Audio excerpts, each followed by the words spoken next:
This is Ship It with Justin Garrison and Autumn Nash, a podcast about everything that happens after Git Push. Ship It is brought to you by Fly.io, the home of changelog.com. Launch your apps close to your users all around the world. Learn how at Fly.io.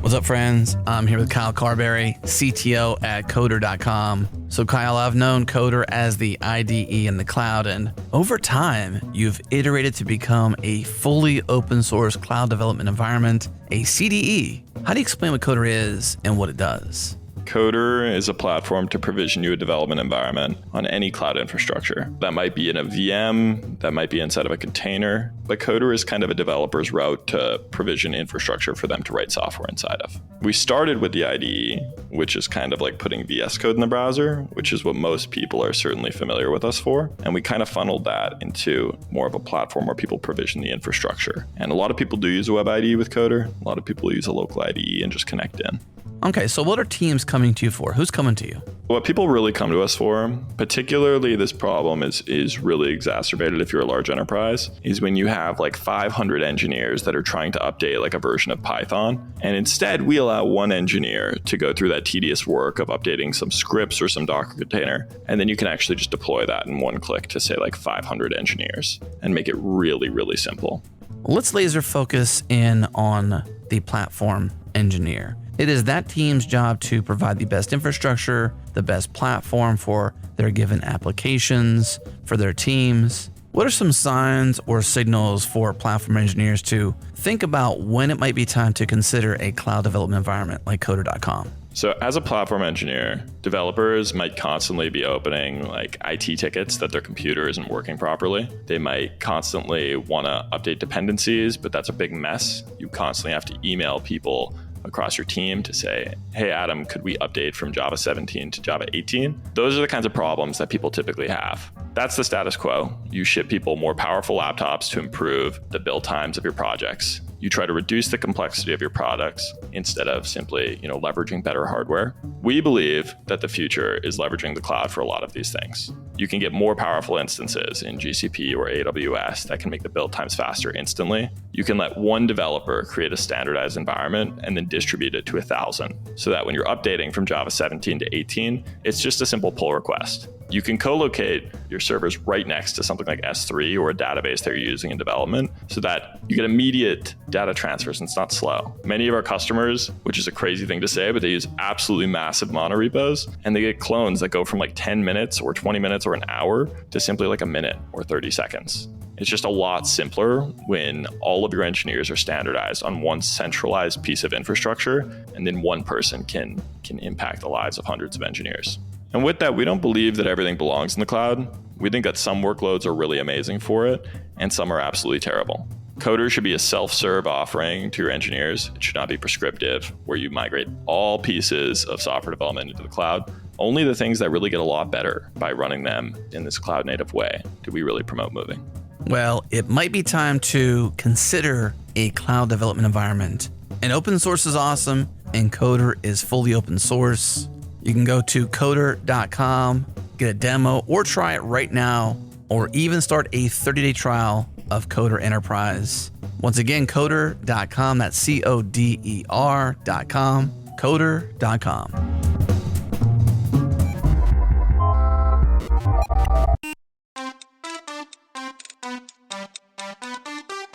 Hello and welcome to Ship It, the podcast all about what happens after you Git push. I'm your host, Justin Garrison, and with me as always is Autumn Nash. How's it going, Autumn? I'm just... Hey, that was amazing. Whoa. I love your old man cup, and now I don't remember what I was going to say. It is ginormous. I have some bad news, Autumn. Oh no. What now? What are you I have some bad news. I listened to part of one of our podcasts, and oh no. but all my podcasts play at 1.2 speed. Uh-huh. It doesn't sound like us. Wait, what do you mean? What does it sound like? It's just faster. I'm remembering for myself to speak a little slower. I don't think my voice should be used at 1.5 speed because I probably sound like a chipmunk, and now I'm very afraid. Most of the podcast apps that I use don't change pitch. It's just the speed side of it. So I don't know how you're not chipmunks. I don't do 2x. If someone out there's listening to this at 2x, I am sorry. And how? Your face looked so apologetic. I could just imagine myself I get excited and I'll talk a little fast, and then I don't know how someone would make any sense of it. Doesn't make sense at regular speed. I live excited and talking too fast. So the poor podcast people. I'm wondering if this is one of the shows that people listen to at a 1.1 or 1.2 speed. They're like, we got to do regular speed for these people. This is too much.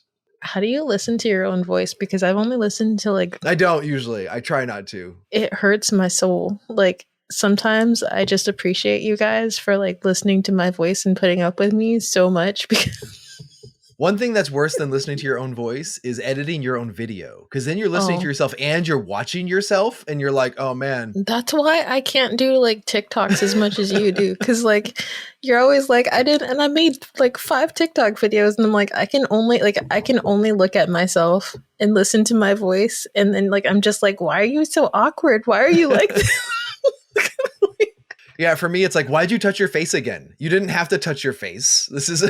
I love that that's the only problem you had. I was there's 5 different things that hurt my soul about watching my own TikTok videos. I'm just and then it just each one of them has a different problem, and I do another take, and I think they get worse as I go. And so they kind of get better, and then they start getting worse, and then I'm just yeah. It's difficult. Editing is very hard when you're doing it to yourself. And that is audio and video both have problems. Anyway. What's worse? Do you think it's video or audio? It depends on what I'm doing with it. If this is a monologue audio, that's going to be difficult to listen to. If it's short clips of video, I have fun with it because I just pick out the most random little 1 or 2 seconds. Yes, I love random ones, especially when we did the scale thing, and we were just because it was not of me most of the time, and it was just look how fun this is. That's true though. Yeah, but I finally just finished. I literally edited video and posted it on my YouTube last week for video I recorded over 2 years ago. Dang, Justin, I thought I was behind. No, I have actually aligns with this podcast as well. I have a hard drive video on my YouTube channel that I recorded from 2011, 2012 that I posted last year. I had this, I did it as I wanted to do this when I wrote for a website called howtogeek.com. I was one of their editors and we wanted to do video, and I'm hey, I have these ideas. How do you get these jobs where you just get to do nerdy projects and have fun and record them? I read howtogeek.com. And they had an editor that left, and they just posted, they're hey, we're looking for a writer. We want them to be Linux focused. And I'm this sounds awesome. And I was already writing for my personal blog. I just wrote stuff. I always encourage people, go write on your personal blog, go have a personal blog, run a website. You will learn a lot of things. How do you have time for all this? I'm so tired. I don't have 3 kids. Good point. But yeah, no, it's just, and over time, right? You just spread out a little bit. If I look back at the almost 20 years of writing my blog, I averaged 1 post a month, which is incredible to me when I look back on it. But also I think I didn't spend that much time doing it. And no. Most of them, a lot of the early ones were 1 or 2 paragraphs. Doesn't matter. It's just it was before Twitter, right? This was I needed a place to put something, and it was short form. I just put it out there. And then I ran a newsletter for 2 years, which was weekly. And so that caught me up because I posted all those to my blog too. I just got tired listening to you talk about this. I'm going to drink some more coffee. I feel like I do too many things as is, and I don't know about this. We're going to have to just summarize my Twitter or something. I don't know. Well, and yeah, my wife definitely tells me I have no chill. I cannot relax. I am always doing something. Even when I wrote my book. I don't either, but I can't tell whose no chill is worse. Your no chill isn't... I don't know how to sit down, and I always have a new hobby that turns into another job or interest or volunteer role, or that's then the whole board chair of no, there's just so much. There's a difference between ADHD no chill and focus no chill. Like I have focus no chill. I can focus on something for long periods of time, like writing a book or building a course or doing that stuff. Oh, I just figured out the difference between us. Mine's is ADHD no chill, and yours is focus no chill. Yep, I think that is a big win for me. Is being able to accomplish larger things by just being. And you take naps, and I just drink obscene amounts of coffee. Okay, I've been taking less naps since I've been drinking less Dr. Pepper. Just saying, it was probably some correlation here. But anyway, that's not what we're talking about. Everyone's here to listen about software. Are you drinking less Dr. Pepper and drinking more, eating more candy, Justin? No, I'm just trying to lose some weight.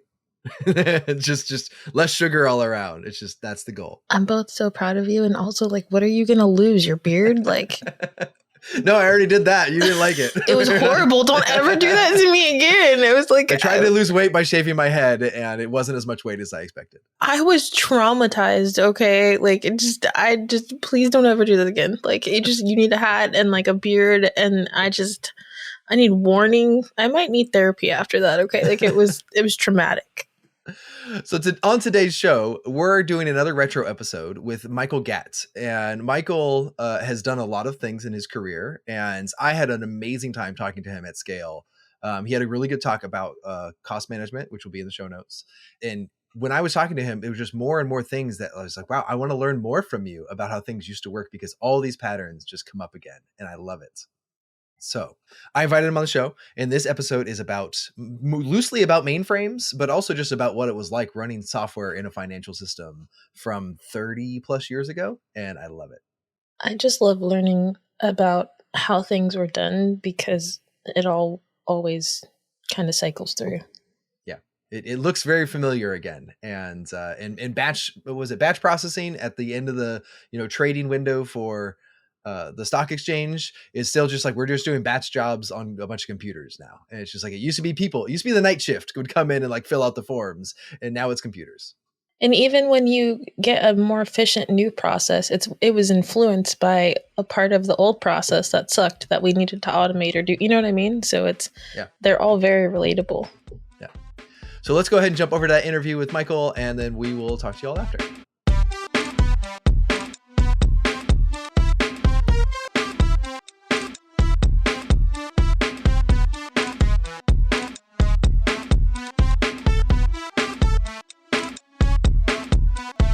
All right, so thank you so much, Michael, for coming on the show today and talking to us all about, this is another retro episode, and I'm excited for it because you were running software and infrastructure a while ago, right? Like we were talking, we actually met for the first time at Scale, right?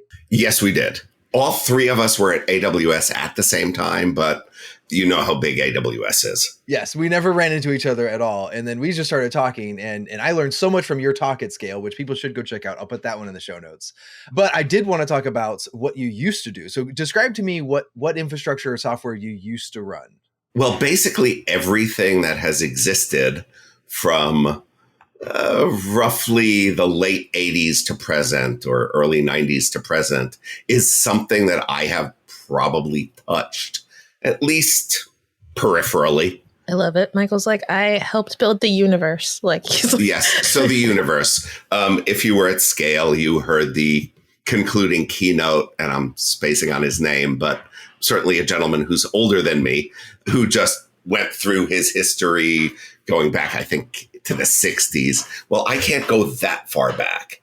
But what I can say is when I started, there were still commonly mainframes in the mix.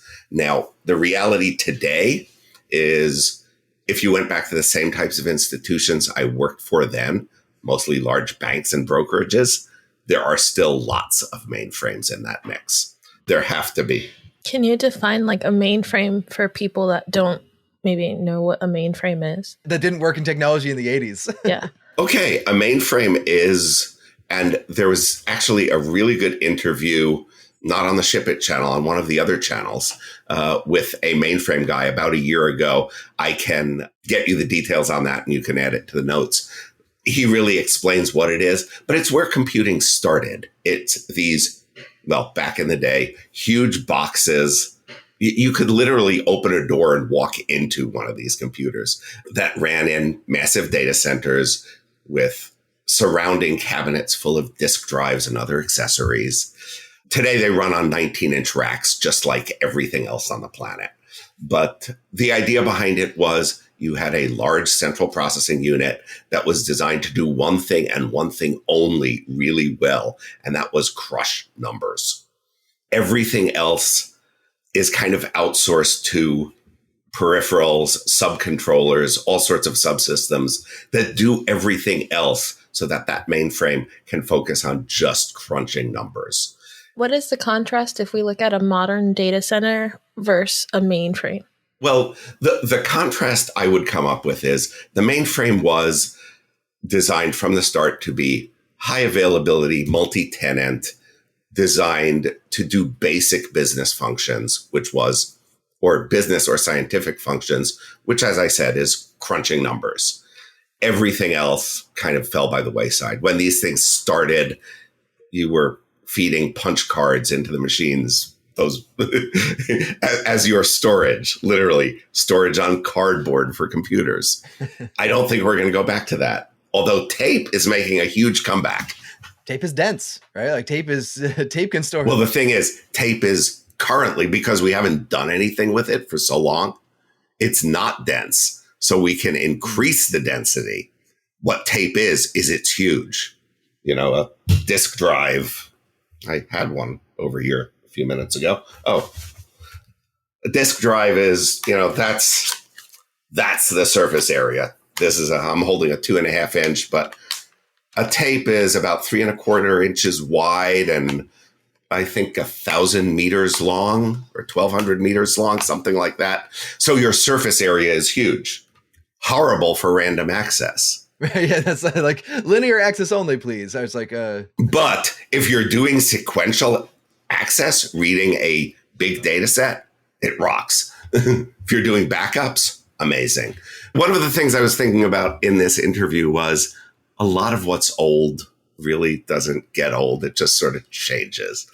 Well, and it's interesting. People will be like, this is the new thing and we have to do it with everything. And then all of a sudden we're like, no, we're going back to the old thing. We're going to do the old thing now.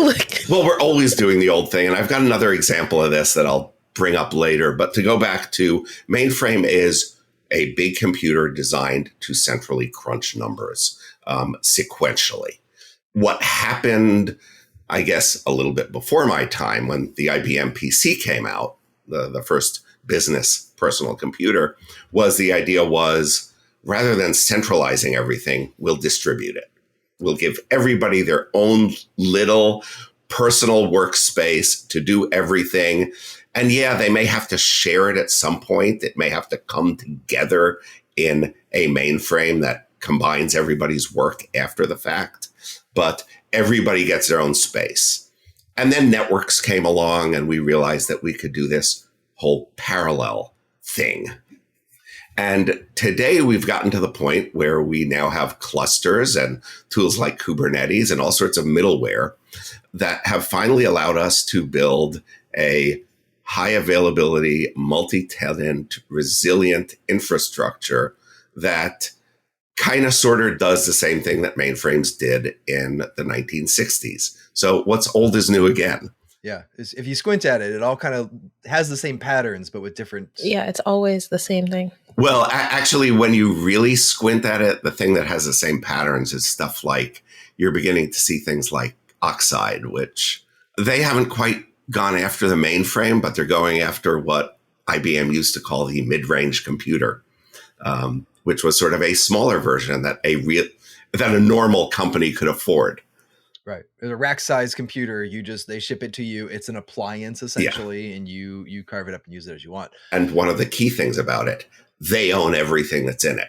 Yes. You don't have to run all of the various pieces that you would need to run. And I'm not going to list them here, but very well on top. If you want to build a Kubernetes cluster and have it run well, there's a ton of stuff you have to install. You outsource the decision making, right? You're just like, actually, I'm going to go buy their stack because they have opinions and their opinions sound good to me. I can just make fewer decisions. And that is exactly what you did if you bought an IBM mainframe back in the day. IBM owned everything right down to if there is a failure on a piece of the mainframe, And you could have localized failures. You can hot swap CPUs on a mainframe. I think that's kind of where it's going with cloud too, because people were like, oh, we're going to run our own data centers. And they're like, no, the cloud's better. Now people are owning infrastructure, but it's being managed in someone else's data, not infrastructure, but they're owning their own servers and racks, but it's managed in someone else's data center, which is like weird to me, because then it's like, I feel like all the good things about the cloud is that you don't have to wait to like get all the equipment and then set it up, and then it goes and gets old. And I'm like, I don't understand how that option has gotten so popular. Like it's all these different degrees of ownership, and I don't know. It's weird. Well, what's interesting about the way it used to work back then, well, still does for those who are running these beasts, is if you have an outage or if you have a problem, your CPU or a disk or something needs to be hot swapped. We ran our own data center, but our IBM techs had access. They had a key card that got them in. And sometimes they would just show up and tell us, oh, we need to fix something. You do? Yeah, the computer told us. So they would know before we did, because they truly did own the stack. That's interesting. I remember one of my first times as sysadmin that I was on call and I got paged because a hard drive failed. And I was like, oh, cool, it's a hard drive failed. It's fine. It's redundant. No big deal. I'm just going to show up and replace it on Monday. It was a Saturday or something like that. And I got a call 30 minutes later and someone was like, hey, I'm at your door. And I'm like, what are you talking about? And they're like, I have your hard drive. I'm like, I don't want that hard drive right now. It is Saturday. I am out doing something. They're like, no, our SLA says you get a replacement within 45 minutes. I'm like, physical replacements? They're like, yes, I have your hard drive. I need to plug it in. I'm like, oh, so I drove in. I'm like, okay, like poor you for like driving down the road. But like, I was like, I didn't know what that meant. That is wild that somebody drove you a hard drive. They have local stores and they're like, I'm here to replace this hard drive because our alert said it failed. And I'm like, oh yeah, no, this is how this works. When you are responsible for the hardware and you have these SLAs and agreements and say like 45 minutes is 45 minutes, doesn't matter the day or time. That is true to today. At AWS, I dealt for a while with some networking hardware. And I can tell you that the companies that provided that networking hardware had similar SLAs where whatever country we were in, they would show up with a spare within a certain amount of time. I feel like we're in the era of like mess around and find out, and like people are so into saving money. And I'm like, do you know how much work these big companies put into like those SLAs and meeting and maintaining those things? And everyone is just like, we're going to do it ourselves because we want to save $2. And I'm like, but is that $2 worth it for the amount of people that you need? You know what I mean? Like, I don't think it's so much that everyone needs to have a cloud, but I think they should, when you're taking costs, like, don't forget the human cost and the time, there's so much more to it. And these big companies, like, they're so big that they can do that. They can have the people to do that. They can make sure all of those racks are working. So I'm just like, I hope we're taking the context of the DBAs and like the people that are maintaining all that stuff when they're doing these cost sheets. Most companies suck at running infrastructure. Michael's out here keeping it real. Well, no, it's true. It is. Running a data center is really, really challenging.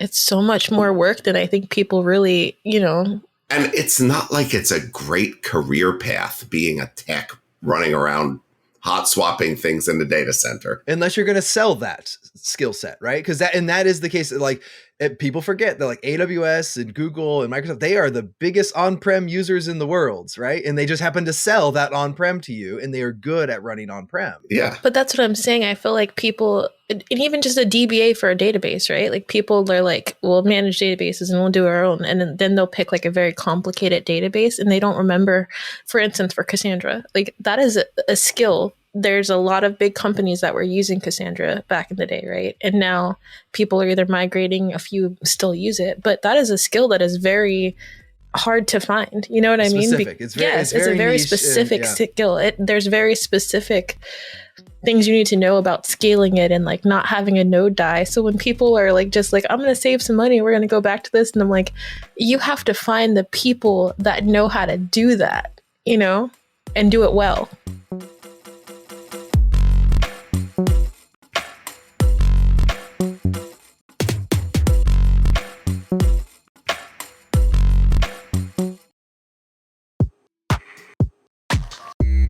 Hey friends, I'm here with Brian Clark, VP of Product at Neon. We use Neon. We love Neon. So Brian, you're both a fan and a listener of the show. So you kind of know what our shows are about, who we reach. And of those folks that listen to our podcasts, what do you think they need to know most about Neon? I think the thing I found in talking to developers is that they really don't understand database branching. Sometimes they'll say, is it expensive or is it slow? Or like, I don't really understand where it fits in. And so we're changing the face of it a bit to like maybe focus less on branching because that's the tool and more on like maybe calling it database previews. So you can better see how it fits into your development environment. The more people can understand, oh, I get it. Like, hey, any changes you make, they don't affect production. Like this is a separate copy. The cost of those changes is only the difference between production and whatever changes you made. So if you deleted a bunch of things or added new data, things like that, you're only actually paying the difference because we use copy on write. So I think it's like these sets of things is what I have the team really focused on. Getting people to really grasp database preview environments. And then like, what's the advantage? And like, can I use it in my system? And that's where I'm like, yeah, like you should be taking this system on. Like this will increase your confidence. It doesn't cost a lot. It's super fast. That idea isn't out there. And I think it's because it's not in most products. Like most databases don't have this kind of integration. Okay, so a concern I've heard out there is why not just run Postgres local? Why database branching? Why preview branches? However you want to frame it. A serverless, managed, in the cloud Postgres may be more latent or slower than a local copy. It may cost more. There's more storage. Debunk this. Help me understand the true cost, the true speed. Lay it on me. So in a pull request, like a preview environment, this system is fast. So Neon databases spin up in 500 milliseconds or less. You're not affecting the speed of your CI/CD system at all. The copy on write for our storage means that there's no actual operation. It's like a kind of a null operation when we create a branch. You instantly have access to the production data, but nothing has changed. Only until you start writing do we actually save the differences there. Yeah, you're not paying for extra data. It's not like you're creating a fork and then you like allocate a whole other 200 gigabyte storage system and a whole other separate compute. We attach compute directly to the original storage. Yeah, those things are super fast, and that's in the pull request environment. For the most part, on your desktop environment, your laptop environment, you won't notice a slowdown there. And you can do reset and things like that. So you can make a bunch of changes. You can use our CLI and do branch reset, and it'll just reset with whatever the parent branch was. But I completely understand the need for people to want to have a purely local environment, and I want to get there. So Neon is super fast, production managed serverless databases that are basically never idle. They wake up in less than 500 milliseconds. That's fast. It's managed, it scales, it branches. What else do you need? Learn more at neon.tech. That's neon.tech. Neon.tech.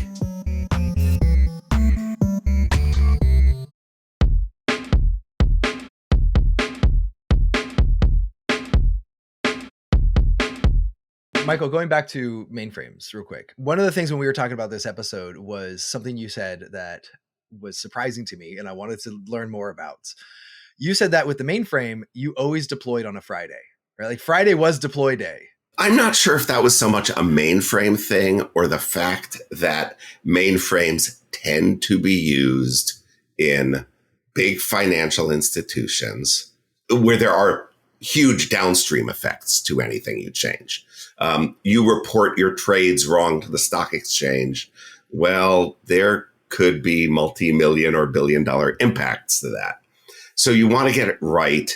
And one of the key things, at least back in the day, I don't know how they do it today, was we want to be able to recover. Well, the nice thing about weekends in that financial world is everything's closed on the weekends. It is still today. So except for the ops people. Exactly. If you screw up your processing on a Friday night, you have 2 days to recover. Nobody wants to work weekends, but the choice of we're going to be shut down for a day because we screwed something up and we're back recovering it, or very rarely somebody has to work a weekend. Well, when you look at the monetary impact, yeah, some changes you do ahead of the weekend to give you that chance to see it work in prod, make sure it's working right in prod, and recover from those downstream impacts if you need to. Because again, we're not talking about a social media site of, okay, just roll it back. And for 15 minutes, some people got a bad version of their timeline. It's for 15 minutes, trades were being reported wrong.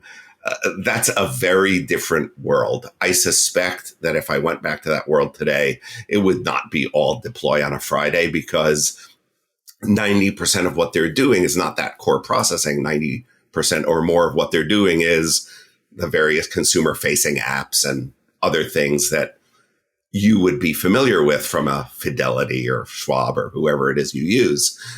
And that is stuff that you don't need to deploy on Fridays. In general, more software could benefit from office hours. Yeah. Right? Like business hours, actually shutting down and saying, hey, we have a planned time that the business is closed. Do you remember when websites used to close? Yes. Like websites used to be offline at nights. And they're like, oh yeah, that person turned off their computer and they just, it's not around right now. So the website is down and that was fine. I think we've gotten so used to 24-hour access to things, though. Like there's that study that like if something takes 2 seconds longer to load, they'll go somewhere else and buy it. But it's also wild to me that, like, for instance, Fortnite, my kids play Fortnite and they'll shut them down for like 10 hours for an update. And they're so excited about the update. And the game is so big, they can do that and it's fine. Well, it's interesting that in some cases like that, you almost have to wonder, do they really need to shut it down, or are they almost trying to build anticipation for that? You almost are kind of building in excitement and making it into an event where otherwise it would just be, okay, the new one's there. I do wonder that, because some kids will wait up till like 3 a.m. and play, but I can't, like, I want to wonder if it's like because it's such a huge world change to a game, and then they're having so much online play and they're onboarding all these new people to these changes to see if it'll keep up and if it's easier to launch it at 3 a.m. when less people are playing. But also, like, they do get very excited. There's new skins, new things to buy, and like a completely different world change. So it is interesting. Like, is it because they need the downtime, or is it because it's just going to make them more money?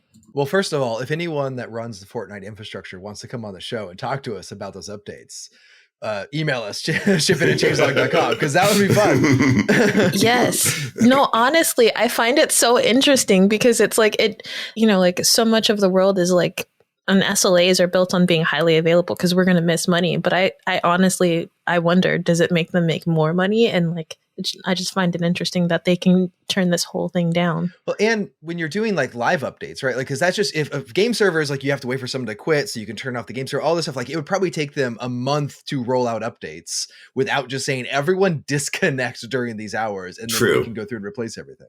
Well, that's what I'm saying. But think about just the whole business model. For one, it's a free game. It's genius, but the skins are so expensive. Like Fortnite and like the way that Epic has done it, they've almost revolutionized how they do a lot of the gameplay, and just watching the way that they've broken so many rules and how they roll out things. Like, think about it. Like, we're not changing and updating a little bit like Minecraft.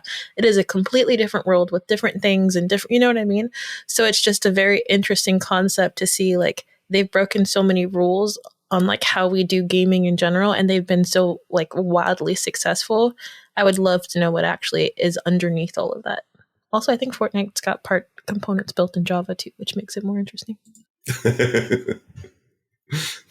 I don't know. I can say there have been times where I've been sitting there waiting for sundown on Saturday in New York so I can place my order with B&H Photo, because they do shut down ordering for the Jewish Sabbath. That's kind of interesting. Okay, so also Yeah. for For religious reasons, they won't take money sundown Friday to sundown Saturday. I love that though, that they're still successful and they can take time off, because that is something that we don't see in corporate America often. No. So when you would work Saturdays or like you deploy on Fridays with the mainframe, what was like your Saturday like? Like, were you working the whole 8 hours or like the whole weekend, or is it just like checking in and making sure it's not like on fire?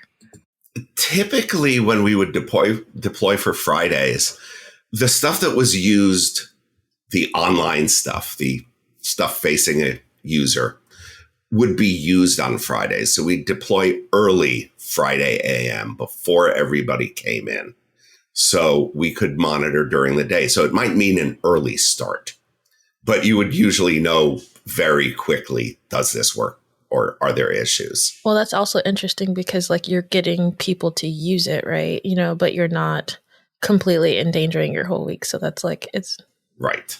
Although Fridays are usually heavy bank days, right? Like paydays there, and it feels like you're going to get a lot of like a spike in users. Like, I need to go cash my check. like, how do you deal with that? Well, remember, I was dealing mostly with stock market. Okay. And it was mostly institutional. And the big institutional traders, I don't even know that they look at calendars other than earnings days and the days they get their bonuses. So I also wonder if that changes now too, because like the way, okay, so like we have Robinhood and all these like very like different ways to trade now. Like you're not calling into your broker, you know, like it was before. Like, so I also wonder if that would change. a lot has certainly changed. And I think buying and selling the news is so much faster now. You know, I wonder if the patterns of how people invest and like do their trades would change the way that that would work. Well, what I would remind you is then as now, most of the volume that gets traded is by big institutional traders, not by you and me. That is true. And the stuff that you and me, the three of us, anybody were likely to know, unless in your time at Amazon, you maybe knew Jeff or maybe Andy. You know, the type of trading we're likely to do is not the way institutions trade. That makes sense.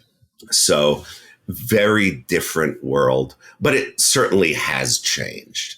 And right down to the point that a lot of the systems we were building, which were systems to do things like take the information from a trader who has just completed a trade by talking to somebody at another brokerage on a phone, and then enter it into the system. That doesn't happen anymore.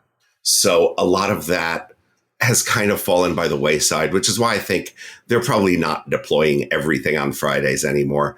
I'm guessing there is certain core stuff, particularly the back-end processing, the stuff that happens after a trade, that they might be favoring Fridays, but the timelines have shrunk.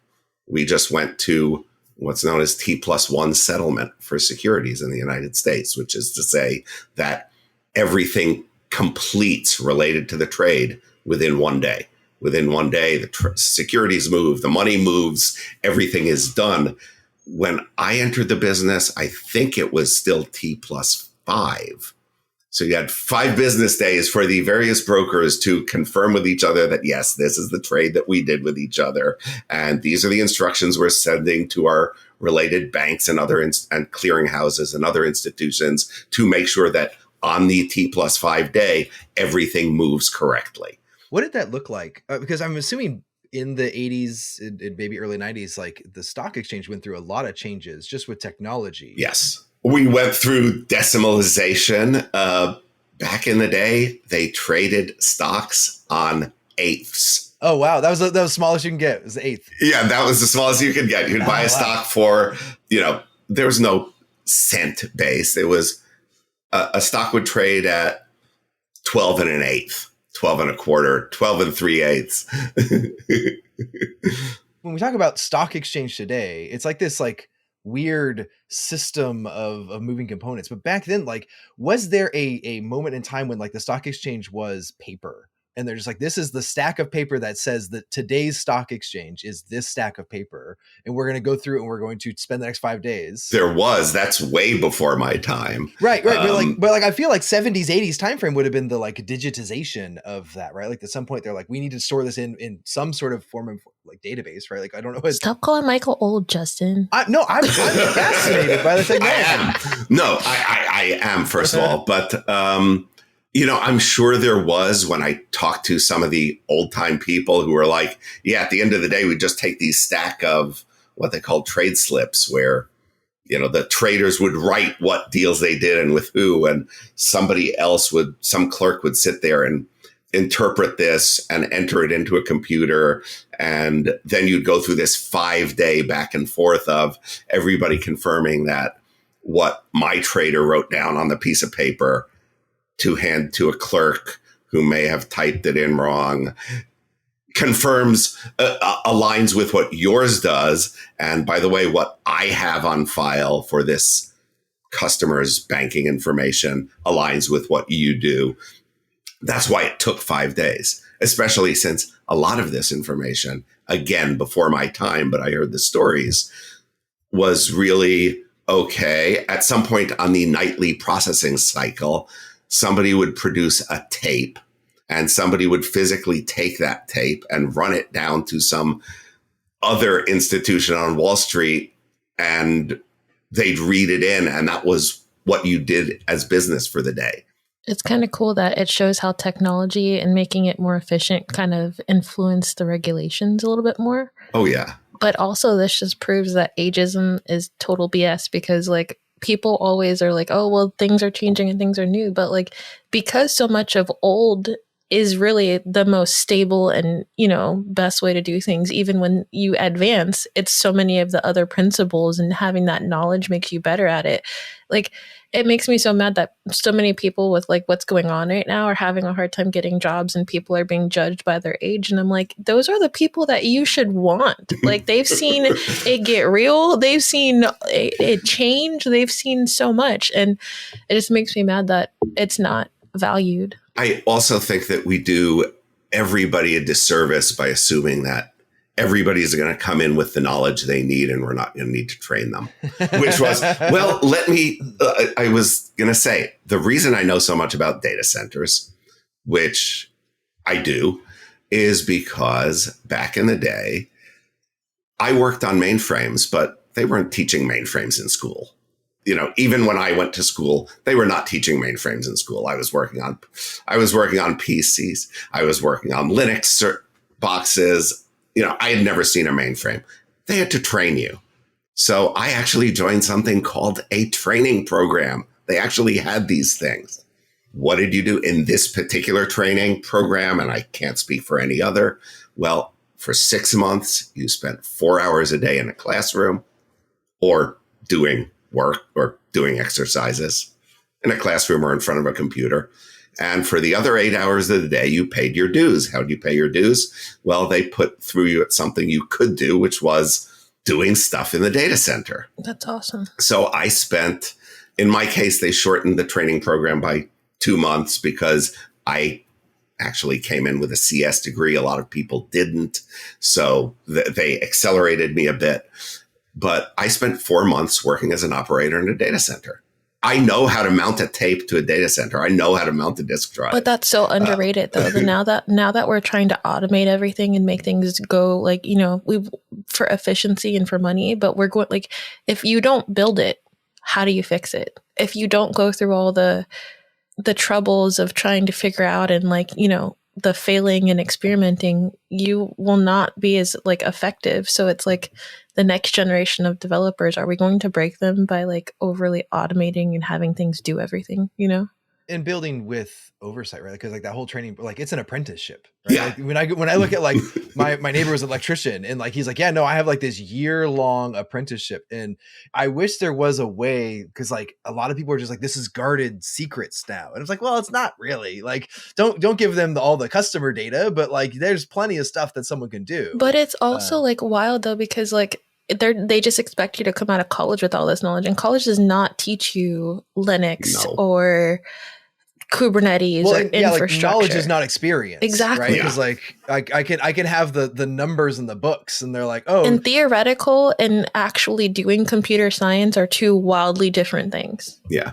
And to this day, I think that 4 months that I spent in the data center is some of the most valuable time I spent, because that was the time where you talk about getting paged at 2 a.m. I was the one who was sending the pages. I was the one who was getting the calls from the barely awake developer who had to fix something. And I was the one dealing with their frustrations with whatever operational issues they were dealing with that I had to help them fix. But that big picture of the empathy and knowing how it works and knowing how that system relates makes you so much better at what you do. Like the people that come and they're like customer service engineers and they work in like the help desk and then they become engineers, like you have such a leg up because you've seen it break, you know? Yeah. And you see how it operates and you understand the limitations on the operations. Yes, that is so underrated. And when it's all kind of handed to us as, oh yeah, this is abstracted away in the cloud, we really miss some of that nuts and bolts of, well, there can be physical limitations to things. I remember when I was having a discussion in one of my roles at AWS, where I was dealing with a lot of networking issues on the load balancing team. And I had to finally tell this person that, no, we have a limitation called the speed of light, because US East 1 is from one data center to another, could be 10 miles apart, connected with fiber. Well, there's a minimum latency that you will have across those two data centers that is defined by the speed of light through fiber over whatever that 10-mile distance is. And no, there's nothing I can do about it. Well, you just need to storyboard out quantum entanglement. Yeah. Exactly. And I am sure there are people at AWS working on that. But even just not even that, but like I think platform teams are wonderful, but just the fact that people don't set up their environments, that you don't understand your whole bigger picture of your environment because you didn't have to do anything with it, you know? So it's like the more we abstract like infrastructure and all these things, which are great because you're more effective faster, but you also are less effective at fixing it and knowing what happened. yes. All right, thank you so much, Michael, for coming on the show and explaining all about the old things that are kind of the same and they're new again. And I'm still getting over hot swapping CPUs. I want to actually, you just dropped that casually. I'll send you a link. But I do want to conclude on one story, or on one little tidbit that I was just thinking about yesterday as I was looking at some of the latest stuff going on in S3. S3, of course, being simple storage service. But if you use it, you know it's not really very simple. In fact, using it correctly is extraordinarily complicated. And it occurred to me that, well, nothing here has really changed, because you can use S3 very simply, but you won't be using it optimally. Well, back in the day, on a mainframe, I had to write stuff to disk. And to do that, you had to know the physical details of the disk and tell it how to allocate space. Do you want it to allocate tracks, a single track around a single platter, or a cylinder, which is a stack of tracks in the same, lining up with each other? Did you want to make them contiguous? Did you not? The more efficient you made it, the less likely you were to find space in the system. You had to know all this weird arcane stuff. When I tell people this today, they tell me, well, that sounds really weird that you would need to know all that. But I was thinking, yeah, well, 30 years from now, people are going to think it's really weird that I had to think about how big my puts and gets were going to be, and whether I wanted to do parallel puts and gets or any other things to make it more efficient. But there'll be some new level of bizarre arcane stuff that people have to do to manage storage. So yeah, things change, but nothing changes.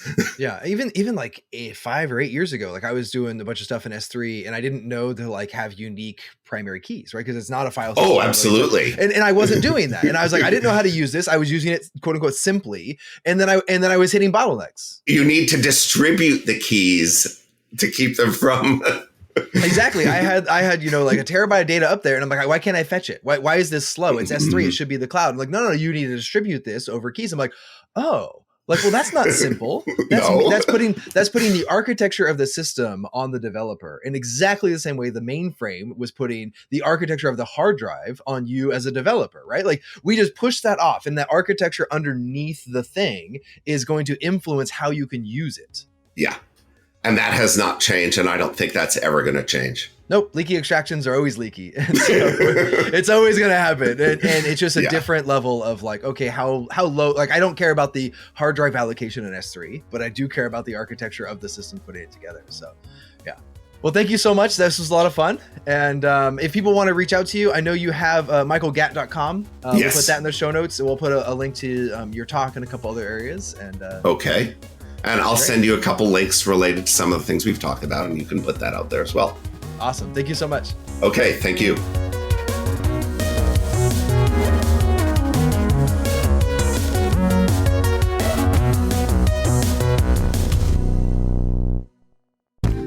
What's up, friends? I'm here in the breaks with David Shu, founder and CEO of Retool. So David, Retool has definitely cornered the market on internal tool software development. But zoom out for me. What's the big idea? Why did you start Retool? What is the big idea with internal software? Yeah, so Retool started at this point 7 years ago. And when we started Retool, the core idea was that internal software is a giant category that no one really thinks about. And what's surprising to most people is that internal software represents something like 50 to 60% of all the code written in the world, which might sound pretty surprising. But if you think about it, most of us in Silicon Valley, we work at software companies, whether it's like a Airbnb, a Google, a Meta. These are all companies that are software companies selling software. And so most engineers at these companies are working on external-facing software. But if you think about most software engineers in the world actually don't work at these software companies. There's not that many of them. There's maybe 10, 20 of them, big ones at least. Most of the companies in the world are actually non-software companies. So if you think about a company like an LVMH, for example, or like a Coca-Cola,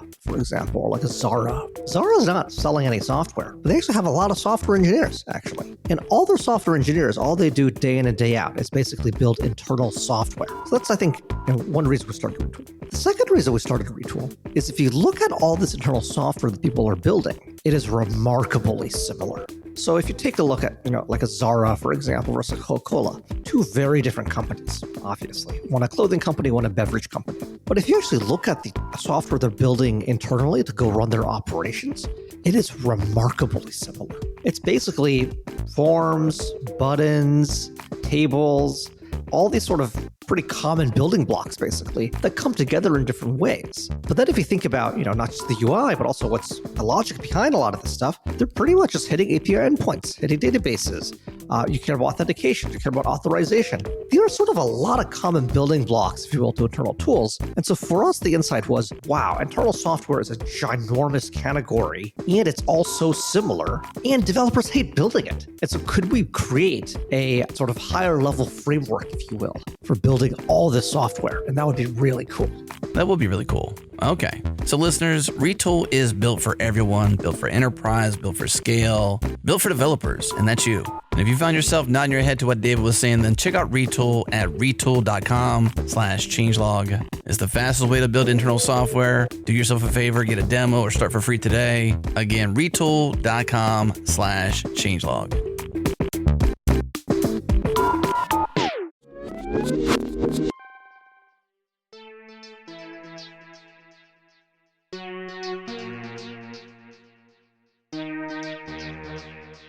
Thank you so much, Michael, for coming on the show and talking to us all about some of the history on infrastructure and hardware and data centers. I love this stuff. I read a lot of history, like historical technology. I think partially because I feel like I missed out There's this historical FOMO for me. If you guys could see the cutest, like excited little boy face that Justin's making right now when he talks about how he missed out on FOMO is great. Like it is pure, like just happiness. It's great. I love hearing the history of like how these technology stuff, like what was the broadband? 2 words, a broad as in like a group of women, band, like a group that they did. Broadband was a great book about how women shaped a lot of technology and internets. And like they actually go into like, hey, some of the first, mainframes, and the term computer, right, was a woman's job. They were computers. And then can we remind people of that, please? We'll say again and again, women are computers. All right. They always have been, and they are amazing at it. And even like all of the, a lot of the mainframes, the early calculating computers, women were the people that worked on the systems, partially because they were small enough to get into the gear systems and replace things inside of the system, but also because they were wicked smart and could debug these systems like no one else. It's just like, oh, this is how this thing works together. Here you go. We replace that gear with a smaller one or whatever, and now your calculations work. Fascinating. Anyway, today's outro, I didn't come up with a clever name. I'm sorry, because this is just a response to listeners' questions. I was asked multiple times in the last couple of weeks about where we find white papers and what are some of our favorite white papers. And so in today's episode, I just want to talk about some of the sources where I have historically found white papers. And I love finding these white papers because to me, they talk about why the thing was created. And then we see later like how it's used, and those are not always the same thing. and seeing what problem a system was solving when it was created is a very different thing to actually seeing the application of it. And so I like going back to the source of things. When someone's like, oh, you need to use Cassandra, I'm like, I'm gonna go find the Cassandra white paper and see what problem they were solving, and then go read why they solved this problem, and then I can tell you maybe we do or do not have the same problem. And we will figure that out if we want this. And that was my favorite part about being a solutions architect was you need to figure out the use case for things, right? And when things need to be used. So when you read other white papers and you kind of reading why they made the decisions they made when incorporating or building something, it helps you to make better decisions on what to use, or maybe when you want to build something, or when you're advising people to build things, or when you're designing a system as an engineer. When you read enough about the other decisions other people made, it's almost like when you're learning from the people that came before you, so you make less mistakes, because things always sound great in theory, right? Until you try to build something and you're like, oh, that's where they like ran into that problem. I will avoid it by not doing A, B, and C, And really a lot of it comes down to just like not misusing tools, right? Because like people will get a tool and like, this tool works for everything. I need everything to be Kubernetes. I'm like, no, you don't. Like that is a different problem set that you are not trying to solve right now. Can we talk about that? Working in databases, and especially NoSQL databases, people are like, I just want to use Dynamo for everything. I'm like, but why? Like, it's the hammer. It's infinite scale. Yes, right? it's the hammer. People want to use the hammer for everything. And sometimes you need a screwdriver, and sometimes you need pliers. And if you take a hammer is a great tool, but using it in a situation it's not qualified for, you are going to break something or ruin something, or, make it very expensive for no reason. So the main place that I used to get a lot of papers from was just the quote unquote FANG companies, Facebook, Google, Amazon, Netflix, and Microsoft. Actually, Microsoft is thrown in there. Apple is the other one, is the other A. They all have research divisions and they all publish papers. And so many of them also are running large scale systems. They have data centers or just complex use cases. Some of them have invented technologies that we use today. Go read the S3 paper, right? Like it's a good read, and you can see like why was it created? What was Object Store solving? And these are all things that are available on their research. We'll have all the links in the show notes for if you want to find one of those research divisions. But usually what I was doing was I would find like one paper that was interesting, and I would find the author for that paper, and I would go search in their system or filter by that author and say, what else did they write? Because they probably worked on adjacent systems, and that kind of branch out from there. So I remember there's a couple that were like at Google and one at Amazon that I was like, oh, I'm just going to read all their white papers because I find they worked on interesting problems. So that's one way. And all these sites have good filtering. All the FANG companies have really good filtering for white papers. I really like MIT and a lot of the big schools research papers, but they tend to be more theoretical. So I prefer FANG because FANG is solving a problem usually, and they're solving a problem at scale. So their decision making and how it went wrong and how it is really precise. Also, Meta is really good. I know people think Meta is evil, but Meta has made so much open source stuff, and they are very good at talking about what they did in public. Like Cassandra, I think, was born out of some stuff that Meta did, and just like the original Dynamo paper is fire. Yeah. So I learned so much about databases from white papers. Yeah, the fact that a lot of these white papers are coming from a product perspective, right? It's not an education, it's not a pure research environment. This is like, because sometimes theory, you get so deep in theory that you don't understand how to use it, or maybe you understand, but it doesn't actually work. That's like when people say best practices, but those people that made the best practices have never used it in real life, and you're like, bro, they've never practiced it, right? Yeah. This is like well, your angle should be this. I'm like, why? Like, well, because not just that, but like sometimes it's impossible, and you're like, that's yeah. Going for the optimal solution is not always possible. Exactly. And I really appreciate Dynamo has come so far from the Dynamo paper, so they're really like not exactly the same, but just seeing the progression is just amazing. How also I learned how many things were built on Postgres by reading white papers because there's so many databases that are these new shiny databases or very well used databases, but they're just layers of abstraction on top of Postgres. Right. So it's amazing. Like Postgres runs the world. Don't sleep on Postgres. Yeah. The other place I was going to point out that I have found a lot of the research papers that I enjoy was because I worked at Disney Animation for so long. We had a research group, and again, it's one of those kind of like practical papers where they would publish papers on the research they were doing for every movie.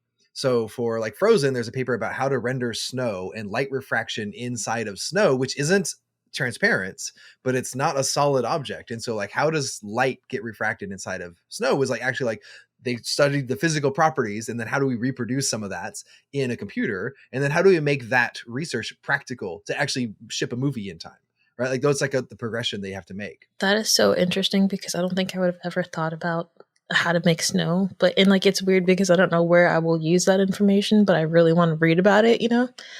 Yeah, and there's a lot of like gaming companies have it. I read a lot of the Disney and Pixar research papers because I was fascinated with that. But gaming industries also is the same way. Where many of them are like, how do we reproduce this physical thing in the real world in a computer, but not perfectly, right? Because you have to have all these trade-offs about like, oh, well, I don't have enough RAM to. But see, that's what I'm saying. That's like the trade-offs are the most underrated part of it because that's where you learn so much.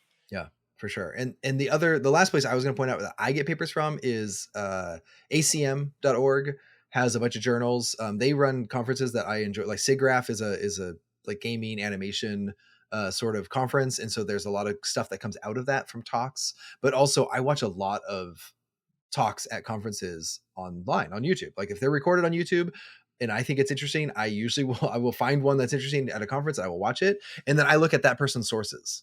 Right. Because a lot of them will be educational or research based.